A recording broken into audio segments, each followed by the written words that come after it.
Hey, everybody. Welcome back to another episode of Samp and Chance. Here we are. It's Tuesday, 3 days removed now from Crown Jewel. I am joined with my man, Mr. Chance Michaels. Chance, how are you, buddy?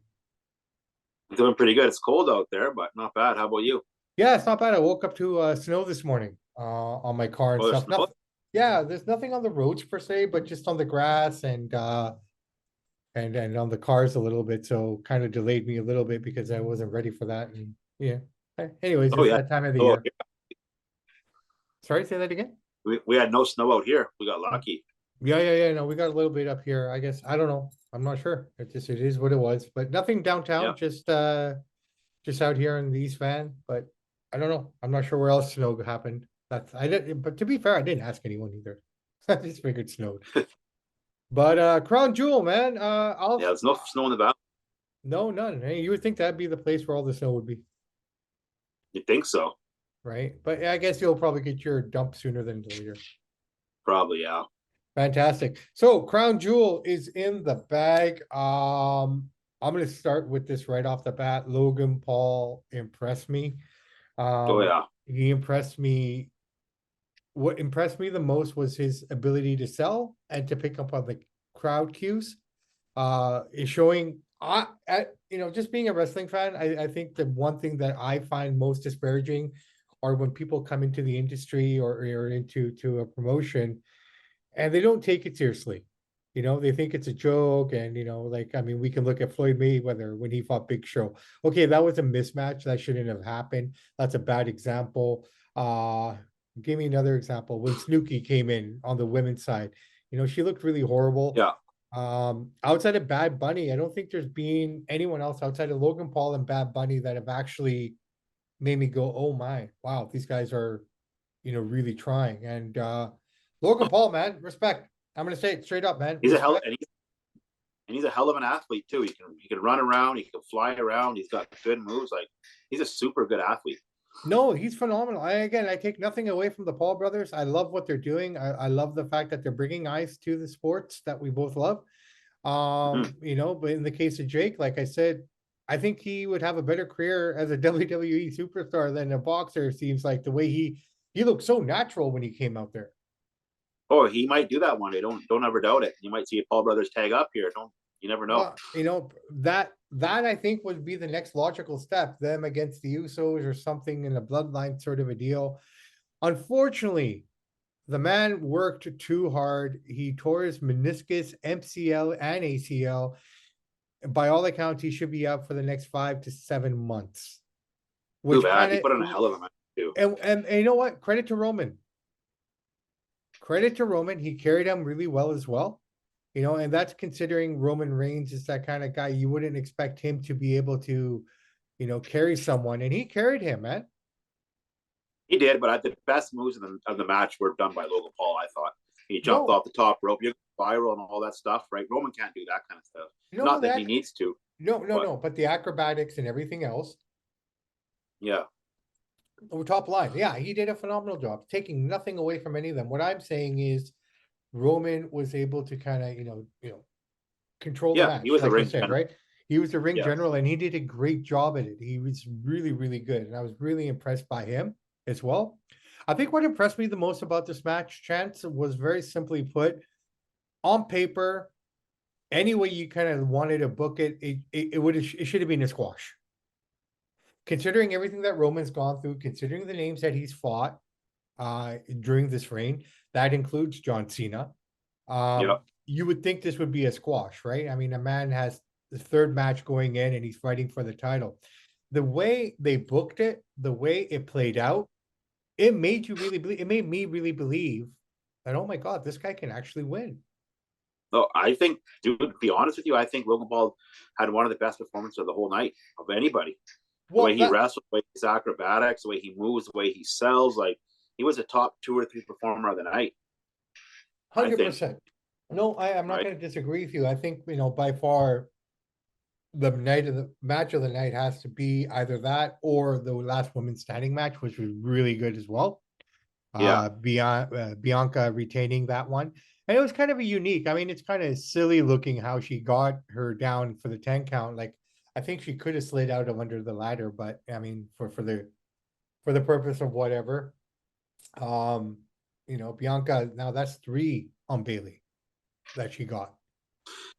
When they bring up the women's matches, I see a lot of people writing online, sort of saying they're all about women's movement and women's power. Yet for the money, they're wearing the long sleeve shirts in another country, which are all against. They want to be free, they want to do what they want, but yet for the dollar, they were wearing the long sleeves and the long pants. Well, I guess it's regional too, though, right? I mean, depending where you are. Like you go to Abu Dhabi, for example, Yeah, that same night they had the boxing and they had, UFC's held in Abu Dhabi, as is the boxing. And those girls aren't covered head to toe. So I think it's almost regional. They're in Riyadh, which is more Saudi Arabia. Abu yeah. Dhabi is its own No, entity. I get that, but what the Um, people are like, you guys are supposed to be about women power and women movement and pro women, and here you are going to a country, a regional part of the country that tells you need to wear long sleeves, and you guys do it, putting the women's movement back 20 years. You know what I mean? Because some people saying I don't agree with that. This is, like I always say, this is prize fighting. You go where the money goes. They pay to do that. That's what you do. okay, I hear That's what how you're I see it. saying. I hear what you're saying, but I'm going to argue that because this is what we do here at Samp&Chance. It didn't, in my opinion, it didn't put the women's movement behind. In fact, it's just allowing women to perform in that country. Considering where Crown Jewel started in 2019 between Natalia and what's her name? The military girl. Lacey I Evans. don't know. Lacey Evans. Oh, okay. They had the first match in Saudi Arabia as women competitors, right? So I get what you're saying. I totally understand what you're Well, saying. I'm not saying that. I'm saying the internet community is saying that. Yeah, well, And they're my wrong. my I don't think you know they're what? educated, man.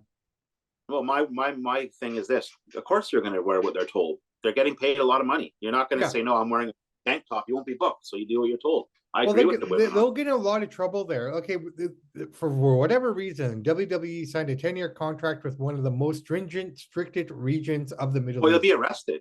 You'll be arrested. Well, that's what I'm saying. That's why MVP No, I'm saying I wasn't don't. there. No, No, they I'm would have saying been I don't. arrested.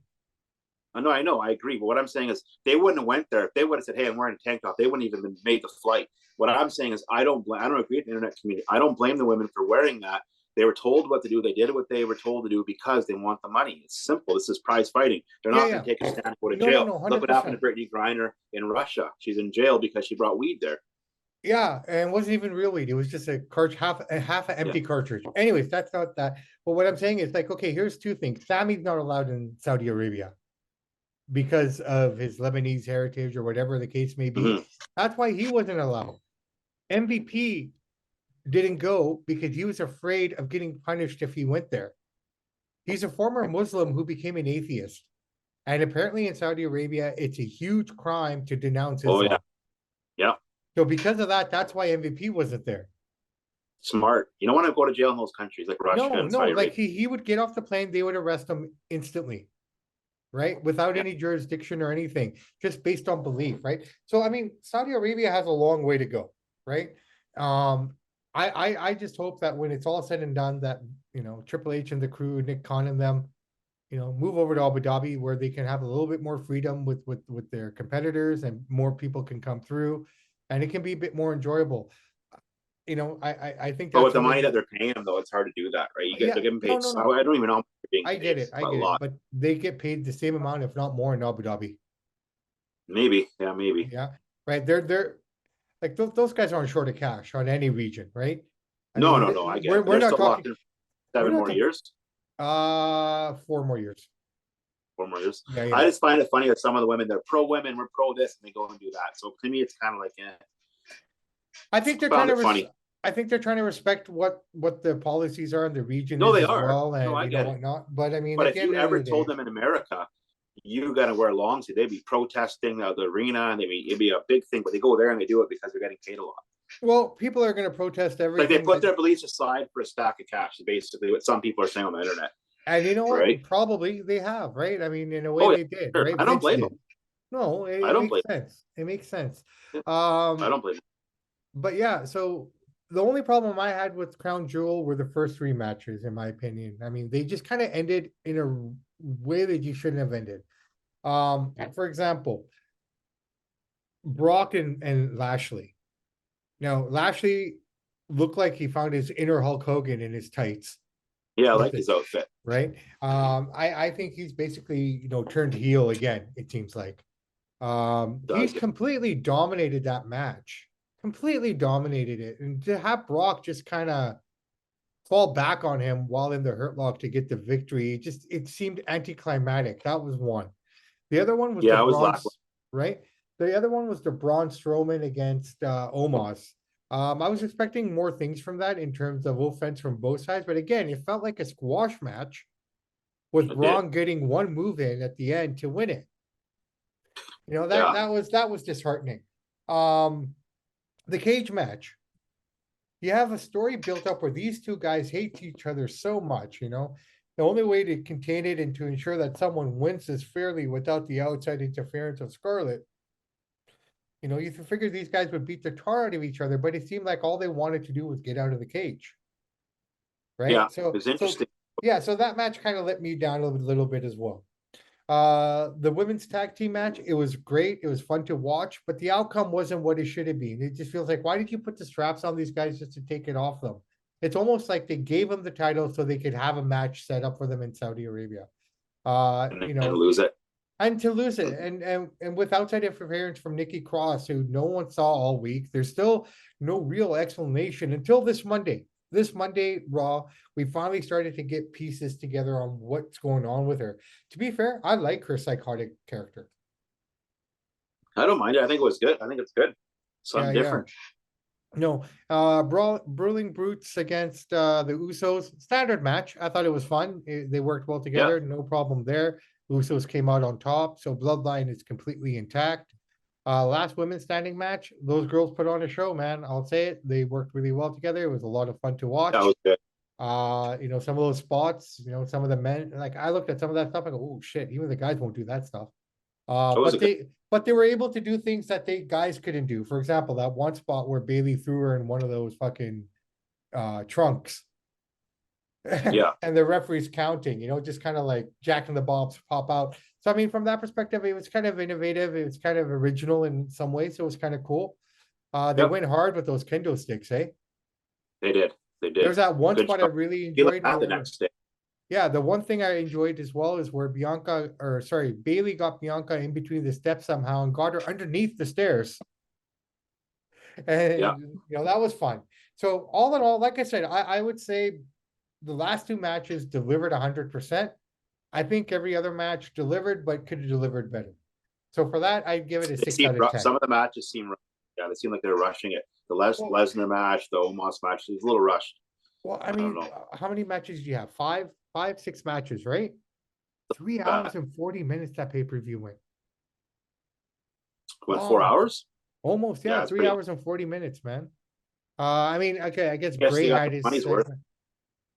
Whatever the case may be, man. I mean, I thought those drones were really cool too. Yeah. The technology is amazing now, right? I mean, shit, to get 2,000 drones to do all that stuff. Yeah. All right, so that's Crown Jewel. And let's get into Raw. Did you watch Raw? What do you think? I did watch Raw. Yeah, I watched it this morning. Yeah. It was decent. Yeah, no, it was a good start. Good kickoff. Good kickoff to the Survivor Series, which is the next premium event coming November 26th, I believe it is. Thanksgiving weekend in the States. Quick. Yeah, 3 weeks away, man. So they got, their work cut out for them to get these war game matches. It's going to be a war game Survivor Series, Chance. Yeah, like that's something different.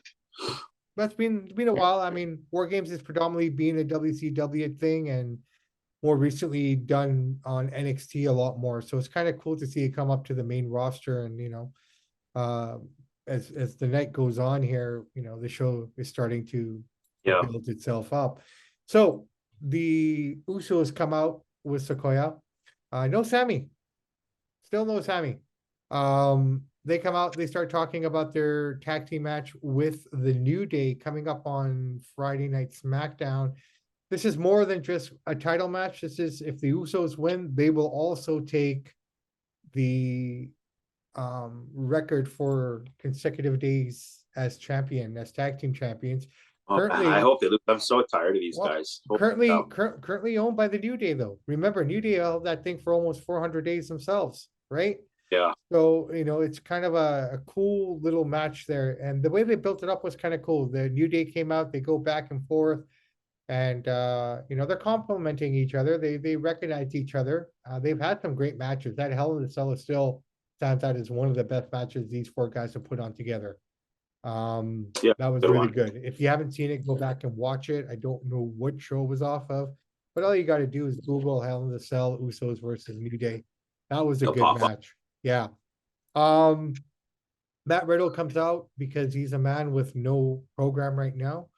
So with Randy Orton, he should have been back by now, but his back is really bad, worse than they all thought.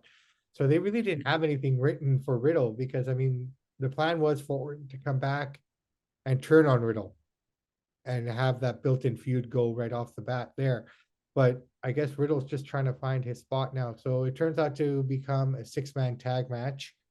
And basically they basically took the first 45 minutes of the show I know.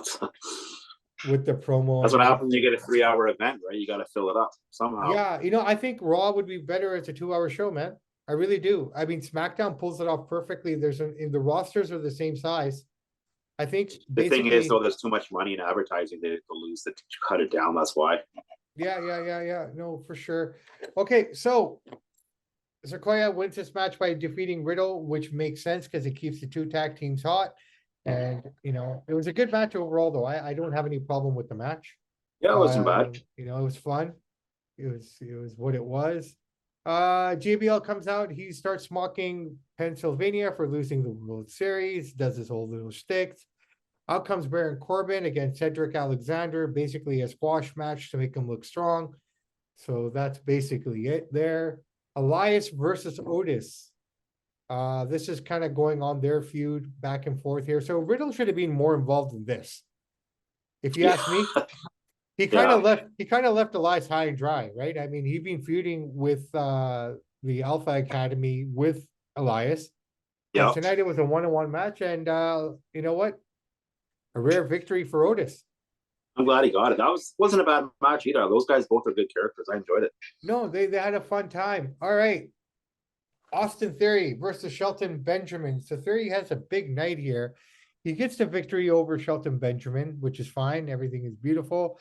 I'll leave it at that. But what do you make of Theory, man? It's not Triple H's boy. I've been saying that for the last couple months. You could just see it slowly. He's got the money in the bank thing, but I don't think he's ever going to cash it in and win anything with it. The fact that he cashed it in, we'll talk about that as we get there, yeah?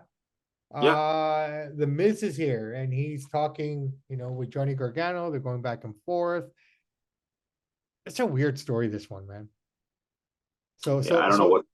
So basically, Miz has staged this whole thing. He's paying Dexter Lumis to kind of come out to scare him and to build, to get some clout or whatever the case may be. Turns out the Miz doesn't pay the guy. So that's why Dexter's after him now. Johnny Gargano says that he hired a private investigator with the camera and gets all the dirt out of Miz, where he admits everything. And that's basically what goes on. I don't know what's going on with this. I don't know who's writing this story, but maybe it'll be a good payoff. Who knows? But I don't get it. Well, Johnny against the Miz, man. That was the match that was coming up. Gargano beats the Miz, man. He hits him with a move off the turnbuckle and gets the pin, and that's basically that. I don't know what to make of that, man. It's kind of a weird storyline. I don't understand Johnny Gargano. I've never understood the guy. I've never been a huge fan of him. I just don't know why he's on Raw. I would Raw. Yeah. He ain't a bad worker, but to me, he's like ROH NXT kind of guy. How I see him.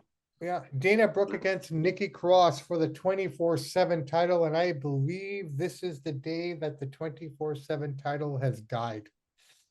Gone? Nikki, yeah, I think so. I'll explain why. So basically, Damage Control is kind of egging her on. So Damage Control plus Nikki Cross against Bianca and Asuka and Alexa. That's basically what you have built right now for the women's War Games match, right? They recruited Nikki Cross because she's a psycho woman, and she comes out and she basically beats the living shit out of Dana Brooke. Like, where was this Nikki Cross for a long time, right? She wins. She doesn't even care about the belt, man. She walks away. Bailey puts it on her shoulder. They do a backstage segment where Nikki just throws it in the garbage can. She doesn't even care about the title. Yeah, I think that's at the end of the 24. I didn't mind the 24/7 belt. It was a little bit entertaining. Some silly stuff backstage at R-Truth and all that stuff. I enjoyed it. Yeah, I know. But Our truth made it fun, man. And now here's the funny thing about our it did. truth. He is injured now. He is broken. He tore What is he, something. 50s? He's Had 50 a hell of years a old, run. bro. He's 50 years old. He last week on NXT, he fought Grayson, one of the up Did he? and I didn't know. coming. Yeah, he had a match there. Now, here's the deal. If you guys can go check out the spot where he jumps over the top rope, the guy failed him miserably, man. That guy should be Actually, no, I've punished. seen that highlight, actually. Yeah, I that didn't see the dude, match, but highlight. that dude was horrible. Instead of Who was the catching guy? his Grayson Lawler or Grayson something. Okay, that was bad. Anyways, the way if you look at that, that is entirely his fault. He was in the Yep. wrong spot. He didn't catch him, and he lit him hit hard. I don't And even know why they're even having R-Truth on NXT. Keep him on the main roster. I know yeah, it helps the guys and stuff, but like he's yeah. 50 years old, guys. He could be their dad. 30 years No, older than these. no, 100%. You know, Makes like no sense. it was what was his name's kid? Jimmy Superfly Snuka's kid. Oh, it's his kid that did it? No. His kid was a cameraman, a pretend cameraman, or whatever the case may be. And his job was to catch the Undertaker, you know, to kind of cushion his fall. He failed. That dude got fired the next day. Yeah.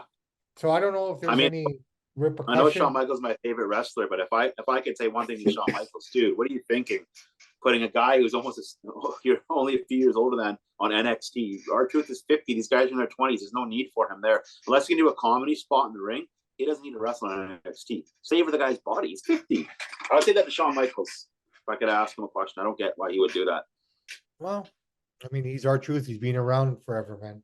I know, but why downgrade him to NXT? Right? Like, come on. You know, I guess to help the talent, you know, work with them and whatnot. I'm just saying this is No, the I know way what I you're saying. think, Yeah, right? let somebody else do it. Not No, him. He's too old. fair enough. Well, I'm kind of curious now to see if there's any repercussion for this young man, because I mean that was a botch move, man. Like Oh God. that's the first thing they teach you. How to fall and how to Yeah. catch someone. How to protect Yep. your coworker, Yep. right? And that completely failed. Mm. All right. Something I forgot to talk about. So the Judgment Day comes out. Oh, sorry, Seth comes Mhm. out and he says he's doing an open challenge. This dude's turning face. It feels like it. More and more and more I see him. He's becoming the face that runs the place. Out comes the Judgment Day to take on the challenge. That would be Finn Balor from the Judgment Day. And no sooner are they about to start, the OC comes out. So Seth, I love how he does this. He's like, you know what? I'm gonna go. He just leaves. So you got the New Day, or sorry, you got Judgment Day, and you got you got OC kind of standing face to face, and all of a sudden Mhm. here she comes, Mia Kim. She's back. She's looking good. This is Keith Yep. Lee's wife. She did Oh, a is run it? on I didn't know that. yeah. She's Keith Lee's wife, and she did a run on Impact where she was the women's champion there for a while. So you know Okay. she's been staying busy working and honing her skills. So good for her. She came Yep. back and it was fun. I'll be honest, man. The story was so good that I was happy to see her, because finally they're able to even up the odds, man. She took out Rhea Yeah, we Ripley. knew a girl was coming. I don't know who. Well, it was a matter of time. I didn't know who it could be, but Mia Kim fits the bill perfectly. She's that rough and tumble Yep. type of girl, you know, based on her character before. She used to be a part of that faction. Um, what were they? They all wore the masks and everything. Reconciliation or something. I can't remember what they were called. Remember, they all came out, and Mustafa Ali was the leader for a little while, and that's where they had Was it reconciliation or something. yeah, Retribution. retribution? Yeah, I know who you mean. Yeah. Retribution. Yeah, she was a part of that, right? And then but yeah, it's good to see her back. So, anyways, that's why Seth didn't have the match the first time. So now here we are. We're at the last half hour of Raw. Seth comes out and he says, you know, I challenge anybody. Mustafa Ali comes up on the screen, but then Bobby Lashley came, beat the shit out of him, threw him away. said, I'm gonna fight you. So before the match even starts, he starts beating the tar out of Seth Rollins. The bell hasn't even rung yet. Just Yeah. destroyed him to the point where they had to bring in the referees and whatnot and separate them and send him to the back. Cue Austin Theory, who's ready to cash in, not on a heavyweight title, but a secondary title. Um, it's unfortunate. It's unfortunate, but you know what? This could be a blessing in disguise. Get that thing off of him. Now he's in a feud with Seth Rollins and Bobby Lashley. You know, let's build the kid up again. You know, I don't think they're throwing him away, but I think that briefcase was just holding them down, in my opinion. There was no way he was going to cash that in. Well, it could have brought him up. It depends who's booking it. I think if Vinny's booking, he cashed that and win something. But like I said, I think Triple H sees him differently than Vince sees him, right? Word backstage, Not everybody what sees I've the seen, same. yeah, See what happens. what I've heard and what I've read from backstage notes and whatnot is that basically that, you know, it's a blessing, and they do have plans for him, and they're gonna do things with him. I mean, right now he's in a built-in feud with these two guys, right? Yeah, no, it's good, but they got to give the torch to one of these young guys, right? They got all the old guys, you know, older guys, late 30 guys. Let some of the guys in the 20s have a chance. If they fall, then you knock them back down. But let them run with it. Or else, like AEW, you got 50-year-old Jericho and 40. Like, did you see the AEW ROH thing? You got Brian Danielson versus Chris Jericho. Isn't ROH supposed to be young guys, up and comers? You got a guy in his early 50s and a guy in his mid 40s having a match at ROH with no booking and story. It just seems ridiculous to me. I couldn't believe I seen that. Do you watch AEW? You watch YouTube highlights. I don't watch the whole show. So there is stories built into that match. Yeah, but like ROH is supposed to be indie. It's supposed to be, and you got two old timers. Like Jericho's an old man. He's in his early 50s. Like he can still work all right, but he's an old guy. Let the young guys have it. I thought AEW was supposed to be hip and cool and about young guys. They're all old men in there, 40s and 50-year-old guys are their top guys. Like, They're scrambling. that's what WCW did, right? They're scrambling. So I don't get they're scrambling, right? So they're grasping at any straw to keep their name alive. They realize the 4 or 5 names that they have that will carry them further are all in their 40s now, if not older. Yeah, but right? No, I agree. But they got to start building somebody, a new guy that they've. I don't know who it is, but something's got to happen here. MJF, man, he's the future of that company if they do it right. One guy. Who else do they got? They don't have much for young guys. Yeah, but they're gonna keep building, right? I mean, it's a work in progress. Let's see what they do. Was it been 3 years now? 2 years now. 2 years. This is their 3rd year. Something's got to give here. 3 years, they got one guy. I mean, something's got to give in all fronts, right? I mean, Roman can't do this forever either. So yeah, but at least Roman's mid-30s. Like Jericho's in his early 50s. He's an old timer. He needs to let the I'm not saying he shouldn't wrestle and have some matches, but he shouldn't be your number one guy in his early 50s. Here's what I implore you to do, my brother. Try watching AEW for a few weeks. I've tried, dude. To me, it just seems like an indie show. I know what you're saying, but what I'm saying is, what you're saying, I'm not disagreeing with you, but I feel like you need to watch it a little bit to understand what they're trying to do. I've watched it a little bit, but it's hard to watch it all. It's just not that good. And it's okay. Some of it's okay. I give them one thing, and I've always said it. They got way better commentating than WWE. That Wade Barrett, I'm sorry, that voice sounds terrible. I can't enjoy listening to that guy. Some of his comments are funny, but that voice, he does not have a voice for commentating. I don't like it. I don't think he'll last that long. Well, we'll see, man. Against Wade, but it's like Michael Cole and Wade Barrett. That is horrible, dude. When I think of good commentators, I'll give you an example. When you think of like Vin Scully or Bob Cole, even if the Dodgers are playing the Cincinnati Reds, I'm not a fan of either team, but I'll watch it just to hear Bob Cole's voice or just to hear Vin Scully's voice. Or I'll watch the Leafs play the Senators to hear Bob Cole's voice. But when you're going to watch a match that's average and you hear Michael Cole and Wade Barrett talk, it's like it just turns you off. At least me.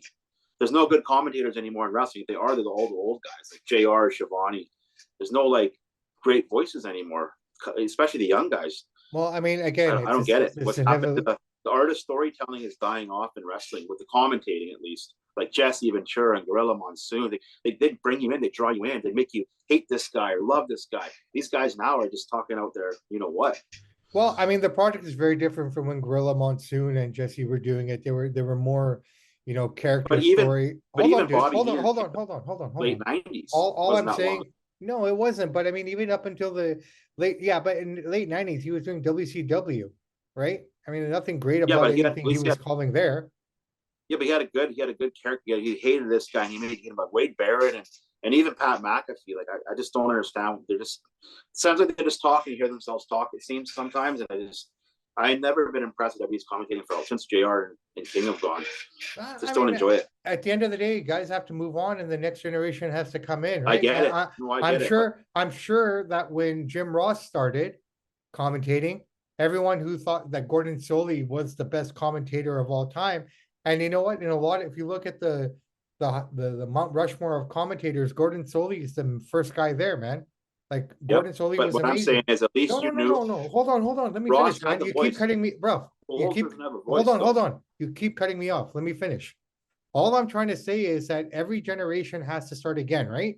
Like, okay, Mm-hmm. up at the end, Bob Cole was shit. I don't care what anybody says. He couldn't remember the names of the guys on the ice, and that's a fact. You look back at the last He few had the things that voice he. though.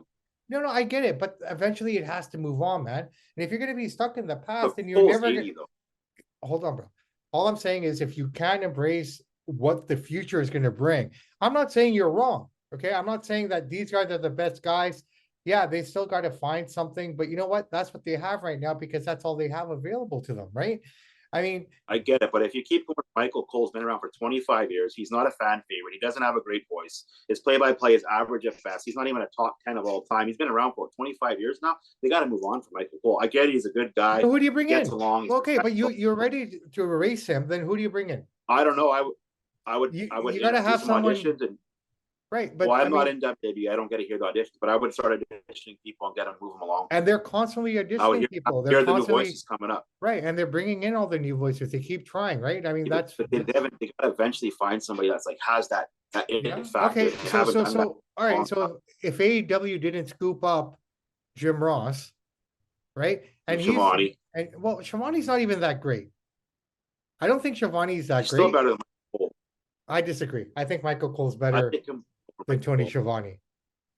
Right? Schiavone couldn't even fucking lace up the boots in WWF when he came here. He lasted a year, then he ran back. Yeah, but he still had a good run in WCW though. Top show for a while. Well, I mean, WCW didn't have any fucking, basis to anything though, right? Think about it. Every commentator that WCW ever had, they took from WWE. They didn't even create Yeah, their no, own I'm not saying commentators. what I'm saying. Outside of Tony I'm not Schiavone, saying they that's created them, but they were good though. but because they were old I don't care WWE if guys. WWE. I don't care if WWE brought in John Madden or something. Whoever, I know he's dead, but I'm just saying, like, I don't care who you bring in, but you got to have somebody with that it factor, has that voice that booms through your speakers when you're a kid. Oh my God, I got to listen to this guy talk. And you listen to Michael Cole and Wade Barrett, and it's just like, it's horrible.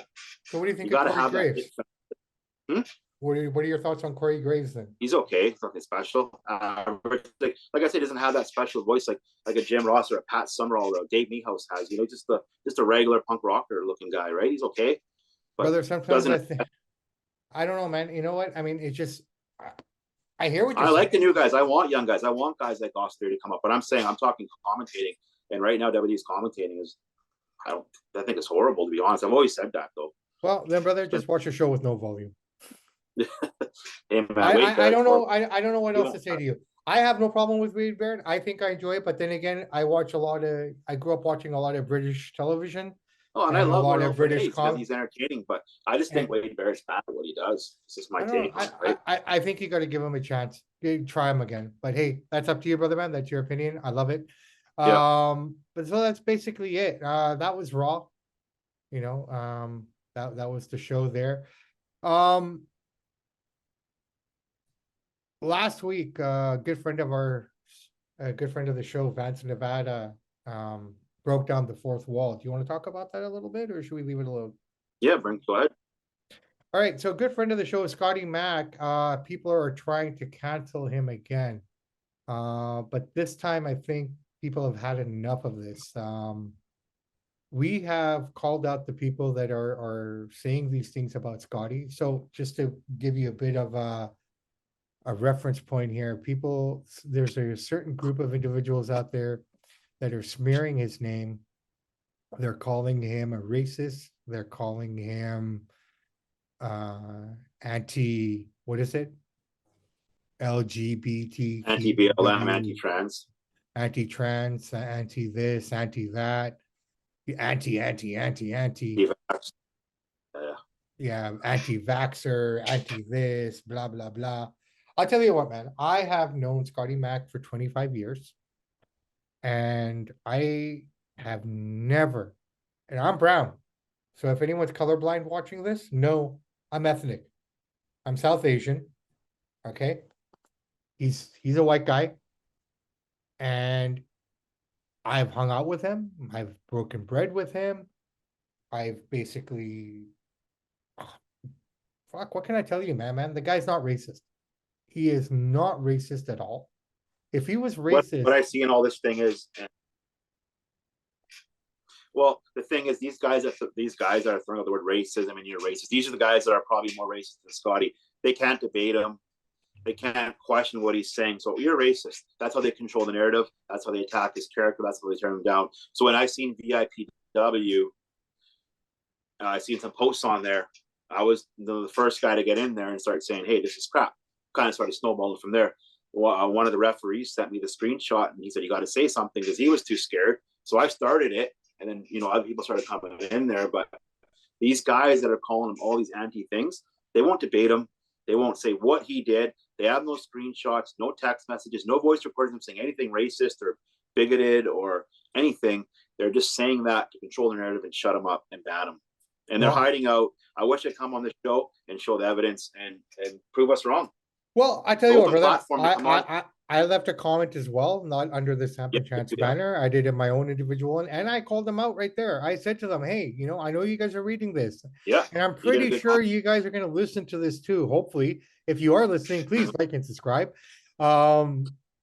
I've reached out to them on different social media platforms, DMs, whatever the case may be, given them my phone number. These guys have not responded. They've gone completely dark since I left that comment. And then that was followed up by Vance giving that riveting video, just breaking it down. And but I feel that, and I know Vance will never admit it, but I don't care what he says. I'll tell this to him. With me and you and the referee that were saying what we're saying on that message board, Vance was reading that. I always say on the show, most independent wrestlers, they read all the comments. They don't like it. They don't heart it because they're too cool to do that. Vance was reading that stuff. He's seen me and you and the referee and a couple other guys, random fans, starts getting some momentum. Gave him a little more courage, I feel, to make that video and stand up when he's seen it was a bit of a movement coming. Not saying he's bandwagon jumping, but we kickstarted it in advance, put the exclamation point on it because he's got more weight than we got. Perhaps that's the case. I haven't talked to Vance. I don't know, but hey, man. I haven't talked to you. I'm just telling you what I see. Yeah. No, fair enough. So to anyone out there who's hating on Scotty Mac, please get your facts straight. Please, that's all I'm asking. Fact check all of it, because most of it is BS, bullshit, lies. He is none of those things. Is he opinionated? Does he have his opinions? Does he have his views? Yes, we all do. Okay. Basically they're saying Scotty Mac's views aren't allowed, but their views are allowed. And if he doesn't like Scotty's views, and it's about 5 guys, and he shouldn't be able to wrestle. One of the best things Vance said on that video is, where are the other owners? Where's their accountability? Why is it only Scotty? They went on something new. Yeah, that was pretty cool. That was brilliant. Brilliant wording. Yeah, no, 100%. So shout out to Scotty Mac. We stand beside you, brother. And let the naysayers be naysayers. And I hate to say this because one of my good friends is good friends with the owner of VIPW. I have to say it. I think that was gutless of VIPW to even write that they're considering it. They're doing an investigation and all this stuff. Just have a backbone. It's not true. We're booking Scotty. Who cares what 5 or 6 guys say on the Lower Mainland? It's not true. They have no evidence. Book them and stop canceling the matches and show some guts. Well, I mean, this is over 2 years old, so why rehash it? Yeah, right. Well, I don't know why bring it because up? What happened is because some clown on Vancouver. They posted the card, right? And some idiot person, one of their followers, decided to be all high and mighty. And I checked out this idiot's Facebook page. He's all about, if you're not going to get your vaccine, delete me as your friend. Blah, blah, blah. Yeah. So to that guy, fuck you. Seriously. Straight up. Well, Yeah. whatever that guy's name is, fuck you. I thought I won't name the names of VIPW owners, but I thought the VIPW owner should have said, you know what, we respect your opinion. I won't mention that guy's name. Scotty's being booked against Eddie Osborne. That's final. If you don't want to come to the show, that's final. But they were threatening to message the venue and sponsors and stuff. So the VIPW, as I always say, it's all about this. They got scared. They started doing all this stuff. I think it's completely gutless of VIPW, cowardly. I can't agree with you more on that one, my friend. No, I don't like it. Well, you know what? They lost out on perhaps one of the greatest that he would have made their show. Yep. Right? He would have made their show. So they're missing out. And All-Star, I gotta give All-Star nothing but props. They're booking them, they're moving along, they're not even entertaining this nonsense. You're not gonna like everybody you work with, you're not gonna like everybody you wrestle. Some people at work I don't like, or they don't like me. That's at any job. But you know, so I'll credit the All-Star for just booking them and ignoring all the crap. No, 100%. All right, Chance. I tell you what, man. I think that's enough of the soapbox there. We've said what we had to say. I just want to say last thing. Hopefully that those guys come on the show and prove us wrong and put out the receipts. And I tell you what, man. I tell you what. I hope they do too. But I really believe they have no balls. They literally have They have no genitalia whatsoever. Where their genitalia should have been is just an empty space. They look like a bunch of Ken dolls. Yeah. Right? They're gutless. They're gutless. They have no class. And quite frankly, you know, until they entertain us. And like, hey guys, if you are listening to this, please understand. Yeah, I just called you dickless and I called you all those names. But you know what? We'd be willing to hear what you have to say.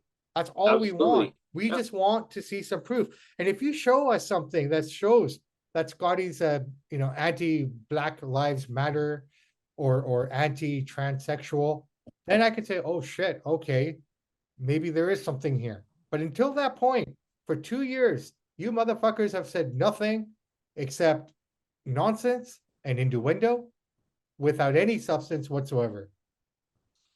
Like you said, you've known him a bit longer than me. I've known him since 2005. I spent many, many, many hours in that garage watching wrestling with him, watching all kinds of stupid shows that he likes, and I've never heard him say anything. Okay, if he was racist, if he's racist, why would he let a brown guy like me have the opportunity to work shows? Yeah. You know, why would he bring Azim in Chilltown and all these things that he's done? Regardless of that, I'm just looking at myself, right? I mean, I all I'm saying is based on the relationship I've had with him and the opportunities that he's forwarded me. Yeah, I didn't get paid for any of those things, but it's not about the getting paid. It's being able to experience the business. And I shouldn't say this, but let's not forget his roommate of the last 20 years is gay. And if Scotty was any anti-homophobic and all this stuff, he wouldn't have the same roommate of 20 years who's gay. Come on, no, people. not at all. Use your heads. Yeah, absolutely. All right, Chance. Top 5, anything? Yeah, I got top 5. What are your top 5 favorite wrestling books that you've read all time? Top 5 wrestling books I've ever read. Well, I'll have to say Have a Nice Day by Mick Foley, only because that was the first one I ever got. The first Jericho book was really good. What else did I have? Shawn Michaels autobiography was really good. Awesome. Yeah, I read it. What is it? Uncontrolled Chaos has been really good. That's 4. Number 2 selling wrestling book in North America right now. So good for him. Yeah, it's doing great, man. Good for him. Good. Congratulations, Mr. Goodness. I think that's it. I don't have a number 5 though. You only read 4? That's all I can think of right now. Oh, the DX one, I guess, was good. I didn't read that one. I read the Ric Flair one, really good. Yeah. Shawn Michaels, Bret Hart was really good. Yeah, I haven't read that one. That was really, I got lend it to you. Obviously Mick Foley stood out. Yeah. What's another one that I read? I'm trying to think of my wrestling books. Those are the main ones that stand out. Exactly, right? I'm sure there's been other ones as well. But Hulk Hogan one's good too. I never read the Hulk Hogan. Kid. It's a good one. Talks about his kid costing all that money in the car crash and stuff, and his wife, his relationship with Macho Man, how paranoid he was. It's a good one. I'll lend it to you. Oh, okay, cool. I'll check it out. What's it called? Brother? I don't know, it just has Hulk Hogan. Yeah, it just has him on with the bandana. I'll lend it to you. It's really good. It's an easy read. It's a shorter read, not as long as Mick Foley's, but it's really good. Awesome. All right, Chance, Yep. I tell you what, man, it's that time of the day. I think we've said enough, and now we'll know if people are actually listening because we said some pretty hardcore shit here today.